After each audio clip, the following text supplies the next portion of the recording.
Saidinha. Saidinha, o texto foi aprovado, a redação final foi aprovada pelo Senado Federal, acabando com as saidinhas temporárias em feriados. Eu já fiz aqui, quando estava com a professora Paula Marisa, uma crítica ao texto, às alterações que foram feitas, o destaque lá do Moro. Vários destaques da ala governista não foram aprovados, então foi uma vitória da oposição. Eu não sei se vocês viram, mas na Globo News a percepção dos especialistas é um pouco diferente. Vamos colocar para vocês o PL da saidinha segundo os militantes da redação. Segure que aquela pessoa que sai da prisão sai melhor do que ela entrou. Hoje não é assim. Hoje o sistema carcerário brasileiro, ele está em condições que pioram a condição do preso. Muitas vezes os presos são cooptados por organizações criminosas de que eles não participavam. E todo tipo de medida necessária para assegurar que essas pessoas tenham melhores condições de se integrarem à vida social como não criminosos, elas precisam ser implementadas. Na medida em que nós consideramos que um outro evento, por mais grave que seja, ele isoladamente justifique acabar com todo tipo de medida de ressocialização, isso gera um problema maior para o nosso sistema, que é qual? É isolar mais um preso, é tornar ele mais distante da vida em sociedade, de forma que no momento em que ele efetivamente for chegar às ruas, né, tiver cumprido toda a pena e retornar à vida em sociedade, ele talvez não esteja numa situação melhor do que aquela em que ele entrou. A saída temporária, ela precisa ser criteriosa, mas simplesmente proibi-la pode gerar uma repercussão ainda mais danosa ao nosso sistema, que já é problemática, do que o que nós temos hoje. O projeto aprovado hoje no Senado, ele não tem compromisso algum com a melhoria da segurança pública ou das condições carcerárias. Na verdade, ele é um projeto que se enquadra dentro do que nós chamamos de populismo punitivo, ou seja, propostas que procuram agradar a opinião pública, mas que têm um efeito, muitas vezes, até perverso, tanto na segurança quanto na vida dentro das prisões. Nós temos hoje no Brasil uma situação de superlotação carcerária, praticamente 2 presos por vaga, em média, no sistema. Essa medida, de fato, ela traz ainda mais pressão para esse contexto carcerário, que, na verdade, essa medida ela apenas traz ainda mais problemas para um sistema que já se encontra numa situação de quase colapso em muitos estados brasileiros. Vamos começar com o Pavanato. Pavanato, a respeito disso que a gente está falando, cara. Às vezes eu me pergunto se um jornalista desse já teve algum parente morto na mão de um criminoso que estava em saidinha, se ele já teve o celular roubado, alguém na vida dele ali sofreu com isso, porque o mais pobre, aquele que não está em condomínio de luxo, aquele que não ganha o suficiente para andar de carro blindado e para ter segurança, aquele que é proibido de andar armado, o mais pobre, esse sim, sofre com as saidinhas. E pouco me importa o que eles chamam, se o que eles chamam de especialista, que na verdade é um bando de ideólogo comunista formado em faculdade federal, na maior parte das vezes em faculdades que não ensinam nada de útil para a sociedade. Ele não passa disso, o especialista que eles usam. Pouco me importa o que essa galera pensa. O que importa é a população, o brasileiro comum, o brasileiro que sofre com o crime, que sofre com as saidinhas. Ele está de qual lado? Ele pensa o quê? Ou a gente não é uma democracia, ou a gente vive numa aristocracia e a opinião que realmente tem valor é do inteligentinho. É do camarada que está lá vestindo o seu terno caro, que consegue andar de segurança particular, que vive num condomínio fechado e que não lida com os problemas da criminalidade diretamente. Tem que ressocializar, o bandido sai pior. Está funcionando o atual sistema? Aparentemente, parece que está. Hoje é mil maravilhas, a ressocialização realmente acontece, o camarada ele sai bonzinho, começa a trabalhar e não volta para a criminalidade. Aparentemente é isso que ele tenta pintar. Parece que hoje o sistema tá bom. Hoje o cara está sendo ressocializado. E a saidinha é o caminho para a ressocialização. Primeiro ponto. Ressocialização não é o propósito principal de você prender um criminoso. O propósito principal de você prender um criminoso é, primeiramente, afastar ele da sociedade e proteger a sociedade. Em segundo lugar, um criminoso é preso para ser punido, para compensar, de alguma forma, para dar uma satisfação à sociedade de que justiça está sendo feita pelo crime cometido. E, em último lugar, você pode colocar algum tipo de medida para tentar dar um norte para esse cara. Só que o criminoso ele não vai mudar se ele não quiser. O criminoso não é um doente. A esquerda enxerga o criminoso como alguém que padece de uma doença. Então, você vai levar ele para o hospital, ele vai ser tratado e ele vai sair curado. Não. O doente não escolhe ficar doente, o criminoso escolhe ser criminoso. Existe, sim, pressão social, existe, sim, o camarada, às vezes, a dificuldade coloca ele em determinadas circunstâncias, mas ele escolhe cometer os crimes. Você tem pessoas nas comunidades que são honestas e você tem pessoas nas comunidades sofrendo e que vão para o crime organizado. Então, estar no crime é uma questão de escolha. Da mesma forma, sair do crime e mudar de vida é uma questão de escolha. O máximo que você pode fazer é oferecer caminhos. Mas esses caminhos não passam por você liberar o preso no Natal com a quase certeza de que ele vai fugir. Esse não é o caminho. Isso não é apresentar caminhos. Isso é libertar o preso mais cedo. Isso é colocar a população em risco. Então, prisão não resolve. Resolve sim. Vamos olhar, por exemplo, de El Salvador. Os direitos humanos e a lei que deveria servir e que surge com o propósito de proteger a população, de proteger o cidadão comum e trabalhador e pagador de impostos, ela acabou sendo subvertida no Ocidente e passou a ser uma ferramenta de proteção do criminoso. Os pequenos tiranos, aqueles que tiranizam a população comum, eles são protegidos. Enquanto o cidadão comum fica completamente desguarnecido. O que aconteceu em El Salvador foi a lógica sendo invertida. O criminoso é tratado como criminoso e o cidadão comum é tratado como cidadão comum. Ele é protegido. Então, nós precisamos...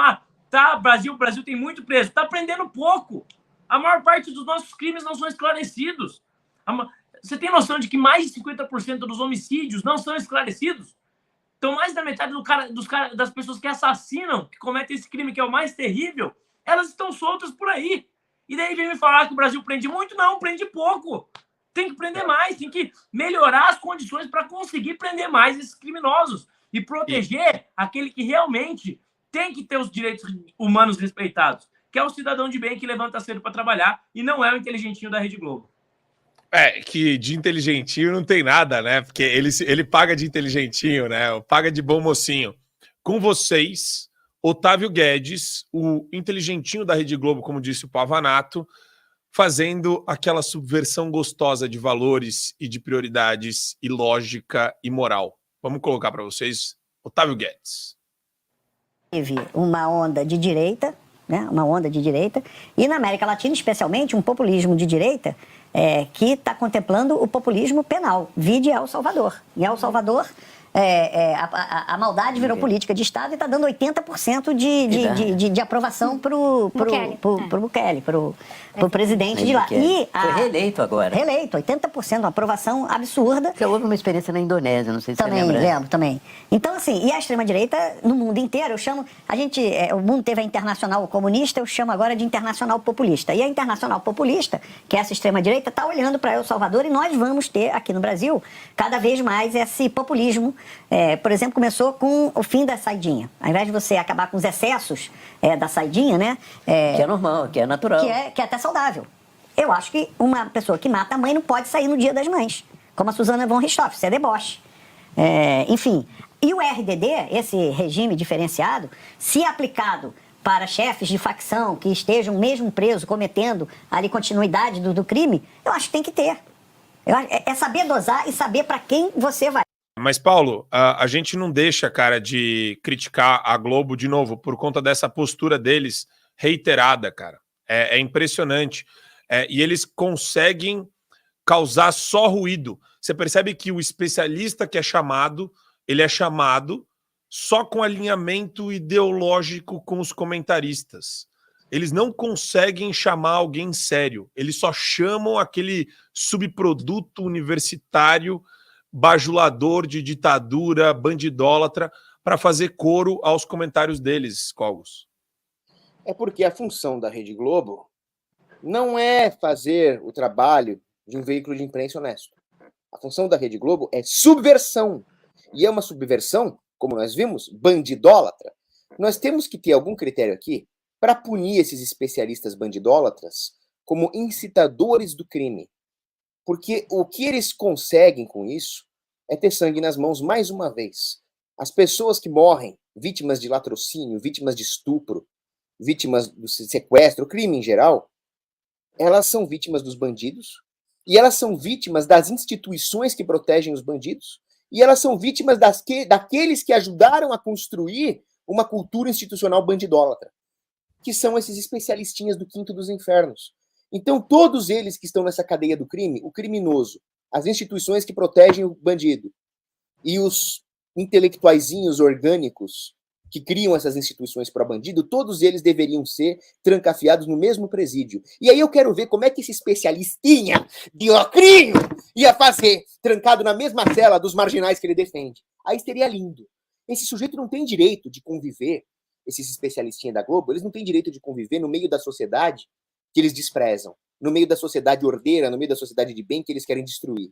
Eles têm que ficar lá na cela junto com os bandidões. Vamos ver se eles continuam com essa opiniãozinha de merda de que esses bandidos são vitiminhas da sociedade. Agora, a função da prisão não é ressocializar ninguém, não é reintegrar ninguém.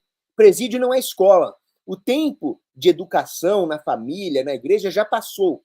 Arquimedes falava, temos que educar as crianças? Sim, para não precisar punir os adultos. Mas depois que não educou mais, e o moleque é mau, ele se torna mau, ele se torna uma pessoa de péssima índole, aí é chegado o momento de punir. Como disse o grande Jair Bolsonaro, tem que se... E aí acabou. Essa é a função da prisão. A função da prisão é, sim, vingar a vítima. Isso aí é Santo Tomás de Aquino. O poder temporal, corretamente constituído, ele tem a função de exercer a vingança em nome de Deus. E as maçãs podres são removidas da sociedade. É impressionante como no discurso desses especialistinhas comunistas não se fala na vítima. Ai, coitadinho do bandidinho. Agora, ninguém fala na vítima. Como é que fica a vítima? Ai, que maldade do Bukele prender os bandidos e as vidas inocentes que ele salvou. É porque esses comunistas do inferno não dão o menor valor para a vida dos inocentes, não dão o menor valor para a vida de ninguém. O que eles têm aqui é um projeto político de usar os bandidos como tropa de choque da revolução, da subversão e da desordem. E isso é populismo. Eles deturpam até o conceito de populismo. O populismo é de esquerda. O populismo surge ali na União Soviética, no Partido Popular Americano, como uma forma de usar as massas contra a propriedade privada. E o bandido é considerado oprimidinho para se revoltar contra o que eles chamam de elite, que é qualquer um que seja detentor de propriedade privada. Então, sim, a bandidolatria é populista. E quando a Rede Globo, que tem um alcance massivo, coloca esses discursinhos, o que eles estão falando? Eles estão querendo confundir a massa, falando, olha, massa, vocês que assistem Rede Globo são os verdadeiros intelectuais. O povo que não tem nem TV em casa e sofre na mão dos bandidos, eles são só a ralé, são só a plebe, deixa eles se ferrar na mão dos bandidos. Ou seja, o discurso antipopulista, entre aspas, bandidólatra, é o verdadeiro populismo, é bandidólatra e quer destruir o povo. Assine o Fio Diário. Assim você vai ter acesso integral ao programa completo Adriles sobre tudo, além de outros diversos programas na nossa plataforma. Assine aí.